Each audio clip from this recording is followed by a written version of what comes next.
우리는 지금 최신 기출 200문제를 공부하고 있습니다. 이제 네 번째 해당되는 정책이라는 파트를 공부하려고 하죠. 우리 200제를 전체 8파트로 나누어서 공부를 하고 있어요. 그 중에 네 번째 해당되는 정책이죠. 자, 그런데 정책이라는 파트는 지금 5년 동안에 27문항이 출제가 됐어요. 27문항이 나왔다는 것은 기본적으로 5문항에서 6문항, 그래가지고 평균 5문항은 나온다 이렇게 생각하고 상대적으로 출제 비중이 많은 편에 들어가는 파트죠. 그럼에도 불구하고 내용이 그렇게 어려운 파트가 아니기 때문에 여기에 나와 있는 기출문제 그리고 체크포인트를 정리를 해가지고 전부 내 것으로 마치는 그런 과정이 되기를 바랍니다.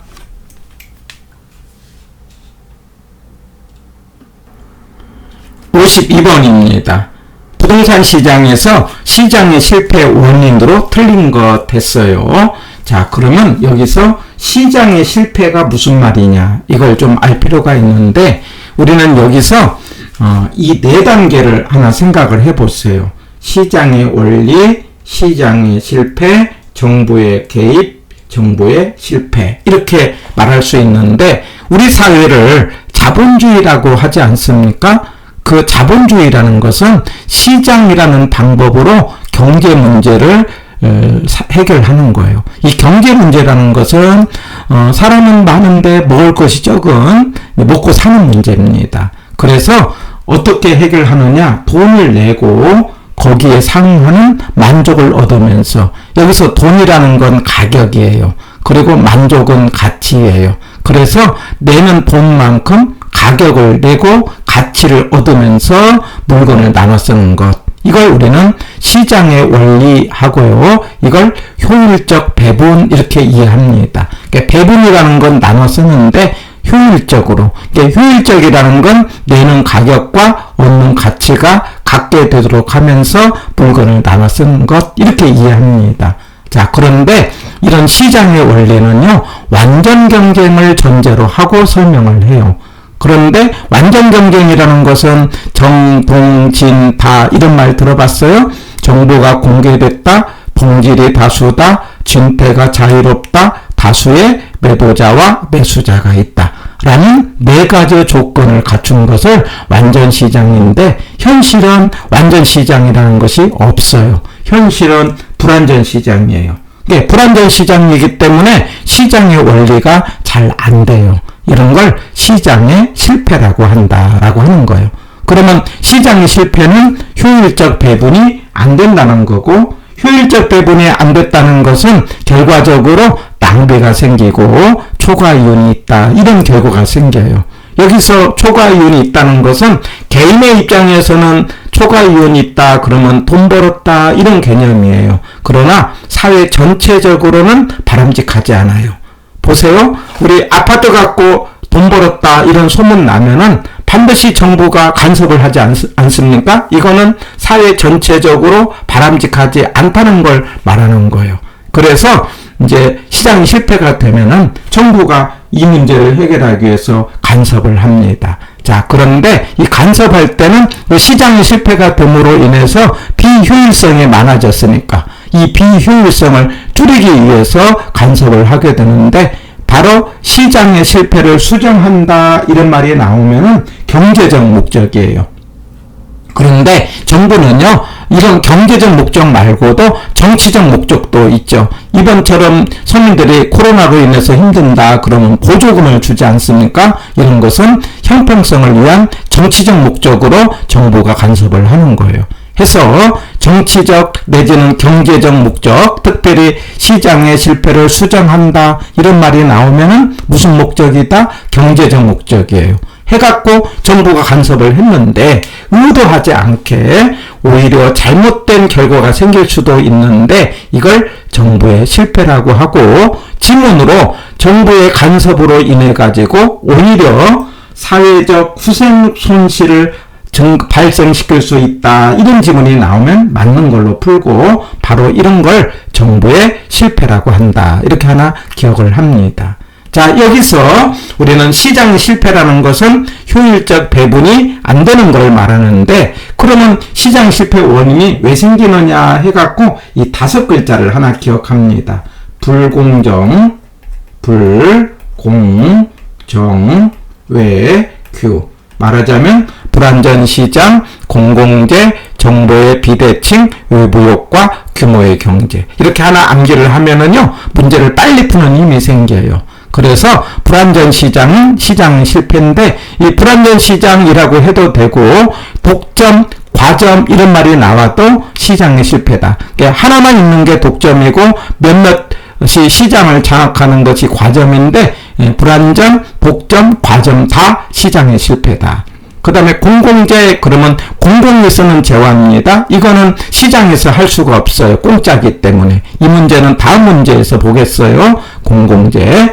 정보의 비대칭, 그러면 정보가 한쪽은 많이 알고 한쪽은 적게 아는 거예요.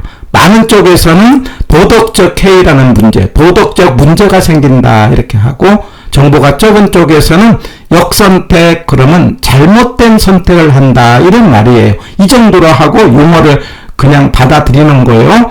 역선택, 도덕적 해이 이런 말이 나와도 시장의 실패다. 외부 효과, 외부에 영향을 주는 거죠. 좋은 쪽은 정의 외부 효과, 나쁜 쪽은 부의 외부 효과. 그러니까 정이 나와도 시장의 실패고 부가 나와도 시장의 실패입니다. 그 다음에 규모의 경제. 물건을 많이 만들어서 단가를 낮추는 건데, 그러면 시장에 실패가 생겨요. 이게 이제 자연 독점이 돼서 됩니다. 그리고 규모의 경제가 생기면 집약적이고 시장의 실패다. 집시 이렇게 연결을 해갖고 기억을 하면서 불, 공, 정, 외, 규 이런 말들이 나오면은 뭐라고 한다? 시장의 실패다. 기억하시고, 그런 측면에서 본다면 52번은 정답이 5번이 되겠고요. 5번은요, 완전 시장을 설명하는 말 속에 재화의 동질성이 들어갑니다. 해서 52번의 정답은 5번입니다. 53번입니다. 공공재에 대한 설명이네요. 공공재는 공공이 쓰는 재화입니다. 그래서 공짜로 써요. 공짜로 쓴다는 것을 우리는 무임승차라는 말이 나와요. 공공재는 무임승차다. 그러니까 공짜기 때문에 시장에서 할 수 없어요. 시장은 돈을 내고 쓰는 거니까. 그래서 시장에 실패가 생긴다. 그리고 공공재는요, 비경합성과 비배제성의 특성이 있다. 하나 기억합니다. 경쟁 관계가 아니다. 배제를 못한다. 또 저기 공짜니까 또 돈 안 냈으니까 이걸 쓰지 마라고 막지를 못한다. 공공재 대표적인 것이요, 우리 저기 공원 같은 거, 다리 같은 거, 아니면 일기예보 같은 거 생각해 보세요. 일기예보 듣는데 너 돈 안 냈으니까 일기예보 듣지 마라고 말할 수 없어요. 가로등 밑에 가는 거, 가로등으로 하죠. 가로등 밑에 갈 때 이제 가로등이 공공재거든요. 그렇기 때문에 공짜를 돈을 안 받고 뭐냐면 그 밝은 빛을 주잖아요. 길을 가게 하잖아요. 이런 것들은 돈 안 낸 사람한테 너 이거 저기 하지마 라고 막지를 못한다는 거죠. 돈 안 낸 사람한테. 이걸 비배제성. 그 다음에 가로등에서 누가 그 밑에 갔다고 해서 다른 사람이 그 불빛이 이상해진 거 아니라는 것을 비경합성이라고 해요. 이거 그냥 암기하는 게 좋아요. 비경합성, 비배제성. 제가 배경 이렇게 하자고 해요. 이게 이제 공공재입니다. 그리고 공공재는 공짜니까는요, 사람들이 만들려고 하지 않아요. 그래서 과소생산이다 이라는 말이 나와요. 해서 이것도 맞습니다. 결과적으로 공공재에 대한 설명으로 틀린 것은 2번입니다. 공공재는 비내구재, 아니죠. 내구재가 일반적이죠. 내구재라는 건 오래 쓰는 물건이죠. 그래서 아까 이야기했던 이제 일반 다리라든가 공원 같은 거, 이런 거 뭐가 됩니까? 내구재죠. 그리고 정부만 하는 건 아니에요. 물론 정부가 대부분 비용 부담을 하지만 기금을 통해서 또 공공재를 마련할 수도 있기 때문에 정부가 생산 비용을 부담한다. 그러면 틀렸고 정답은 2번이 되겠습니다. 자, 그러면서 공공재는 관련된 B자가 나오는 개념을 짤막하게 정리를 하자고요. 공공재는 비경합성, 비배제성. 정보의 비대칭은 역선택, 도덕적 해이. 정보가 한쪽을 많이 알고 한쪽은 적게 알므로 인해서 적은 쪽에서는 역선택, 잘못된 선택, 많은 쪽에서는 도덕적 문제, 도덕적 해이. 비속어 이 말이 잘 나오는데 우리가 담보물에서 부족한 것이 있다고 할 때 달라고 못하는 거죠. 제가 신피일계자고 해요. 신탁금융과 PF는 비속어다. 그리고 부동산 시장은요, 비공개, 비표준화, 비조직, 비조절, 비자가 다 들어가요. 이거 개별성 때문에 생기는 거죠. 부동산 시장은 비공개, 비표준화, 비조직, 비조절, 개별성. 그리고 이제 부동산이 원상 회복이 안 된다. 이 말을 비가역성이라고 해요. 이거 부동산 문제가 이게 한번 잘못되면 원상 회복이 안 되니까 그거 처음부터 잘하자 이런 개념으로 부동산 문제는 비가역성의 성격을 가졌다 이렇게 말할 수 있고 이 비자라는 단어가 이런 말 속에서 등장을 합니다. 해서 53번의 정답은 2번 54번입니다. 정책에 관한 설명으로 옳은 것 됐어요. 1번 공공재 외부효과 존재는 시장 개입의 근거가 된다. 맞습니다. 예. 그 다음에 2번 부의 외부효과는 사회가 부담하는 비용을 감소시킨다. 이거 틀렸어요. 부의 외부효과는 타인에게 피해를 줌으로 인해서 사회가 부담하는 비용을 증가시킨다. 이렇게 이야기하죠. 예. 니은 틀렸습니다. 디귿 부동산 조세는 소득을 재분배하는 효과가 있다. 이거 맞습니다. 소득의 재분배는 부자 거 뺏어다가 서민 준다. 이런 개념이에요. 그런데 세금 가운데 누진세가 소득을 재분배하는 효과를 가져옵니다. 부자를 손해보게 만들고 서민한테 혜택을 주는 거죠. 이것 맞습니다.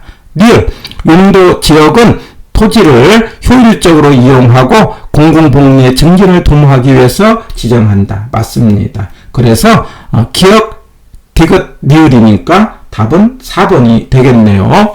자, 이 문제를 통해서 우리 의부효과 문제 체크 포인트로 점검을 해봅시다. 의부효과입니다. 의부효과는요, 일부에 영향을 준다는 거죠. 그런데 영향을 줄 때 단서가 3개가 들어가요. 의도하지 않는다는 것, 그리고 제3자라는 것, 그리고 대가를 지불하지 않는다는 것. 대가가 없다는 것은요, 시장을 통하지 않고 이렇게 나오기도 합니다. 이 3개의 존재, 의도하지 아니하고 제3자에게, 거래 당사자가 아니에요. 제3자에게 시장을 통하지 않고 아니면 대가를 지불하지 아니하고 그런데 생산 과정에도 있고 소비 과정에도 있다. 자, 예를 들면은 우리 아파트 옆에 학교가 들어섰어요. 그러면 주변에 아파트 가격 올라가잖아요. 그럴 때 아파트 가격 올라가기 위해서 학교가 들어선 거 아니잖아요. 의도하지 않았잖아요. 아무 관계도 없는 주변 사람을 제3자에게 아파트 가격 올라갈 때 돈 안 냈어요. 이렇게 대가가 없으면서 생산 과정에도 있고 소비 과정에도 있다. 좋은 영향을 주는 것을 정의의부효과. 아까 공원이라든가 학교라든가 쇼핑몰이라든가 이런 것들은 정의의부효과. 그 다음에 정의의부효과를 외부 경제 이렇게 합니다. 나쁜 영향을 주는 것을 부의의부효과. 부의의부효과를 외부 불경제 이렇게 표현합니다. 자, 그럴 때 여기서 정의의부효과를 제가 꽃밭으로 설명을 하는데 내가 좋아서 그러면 사적 편익입니다. 근데 내가 좋아서 꽃밭을 만들었는데 나만 좋은 것이 아니고 주변한테 혜택을 줘요. 주변한테 혜택을 주는 건 외부 편익이 있다는 거예요. 그래가지고 사하고 외부를 합친 건 사회적인데 결과적으로 이거는 사회적 편익이 증가된다. 그래서 정의의부효과는 사회적 편익을 증대시킨다. 이렇게 기억합니다. 자, 그런데 부의의부효과는요, 내가 돈 내서 해요. 자가용 타는 걸로 제가 설명을 하는데, 차를 타고 가면서 타인에게 피해를 주는 겁니다. 이걸 외부 비용이라고 해요. 외부 비용, 그러면 타인에게 피해를 주는 거죠. 매연가스 나가잖아요. 그래서 결과적으로 부의의부효과는 사회적 비용을 증대시킨다. 다시요. 정의의부효과는 사회적 편익을 증대시키고 부의 의부 효과는 사회적 비용을 증대시킨다. 이렇게 기억을 하는 거예요. 자, 그런데 이걸 시험 문제는 이렇게 사하고 사회를 비교하게 만들어요.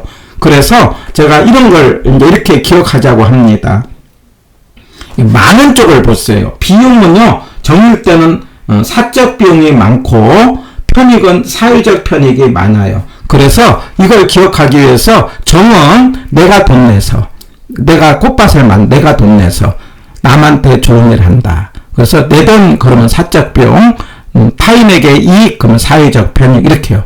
다시요. 정은 내 돈으로, 내 돈은 사적 비용, 남한테 이득 그러면 사회적 편익. 이렇게 내가 돈 내면은요, 어떤 일이 생기냐, 아낀다 연상에서 과소라고 해요. 여기서 과소라는 것은 사회적인 최적 생산량보다 적다 이런 개념이에요. 그래서 과소니까 사회적으로 양이 적어서 뭐냐면 낭비가 생기는 거예요. 적은 것도 낭비고 많은 것도 낭비죠. 그래서 정부는 더 하라고 보조금 감세를 하게 됩니다. 자, 그런데 정의 의부 효과는요, 학교라든가 공원 같은 것이거든요. 그러니까 그쪽으로 이제 주변이 좋아지니까 수요의 증가가 생기고, 그런 효과가 생기는 것은 우리 동네로 오라라고 하는 것을 핀피 현상이라고 해요. 플리즈 이야기. 제발 좀 우리 동네로 오라. 이렇게 기억합니다. 다시요. 정의 의부 효과는 내가 돈 내서, 그럼 내 돈은 무슨 비용? 사적 비용. 남에게 이득, 그러면 사회적 편익이 크다. 그래서 내 돈이니까 아낀다 해서 과소고, 과소니까 정부는 더 하라고 보조금 내지는 감세를 하게 되고, 그리고 정의 의부 효과는 수요의 증가와 핀피 현상을 초래한다. 자, 여기에 대해서 부의 의부 효과는요, 남한테 피해를 주고 남의 돈으로 내가 편익 이렇게.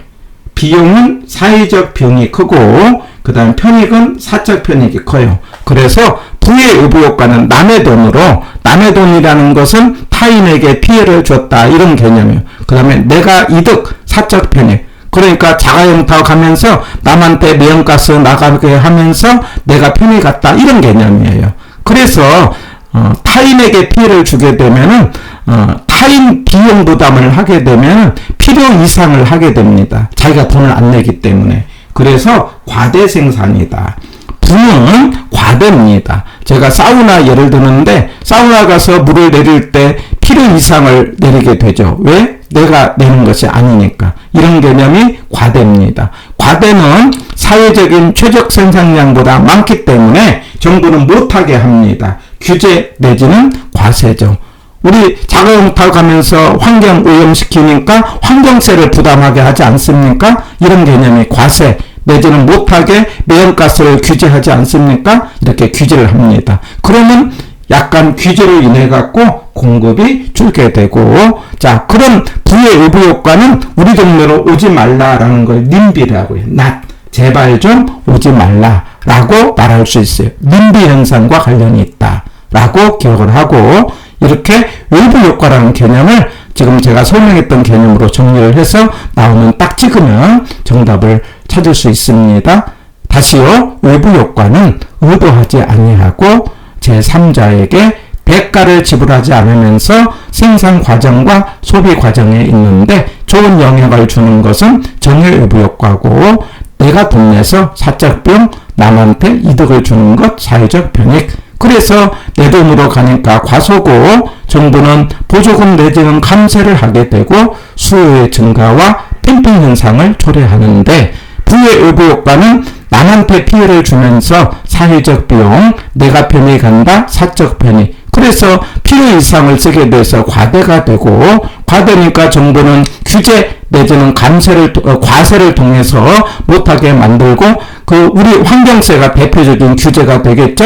그래갖고, 그렇게 함으로 인해서 공급이 줄고, 님비 현상을 초래한다.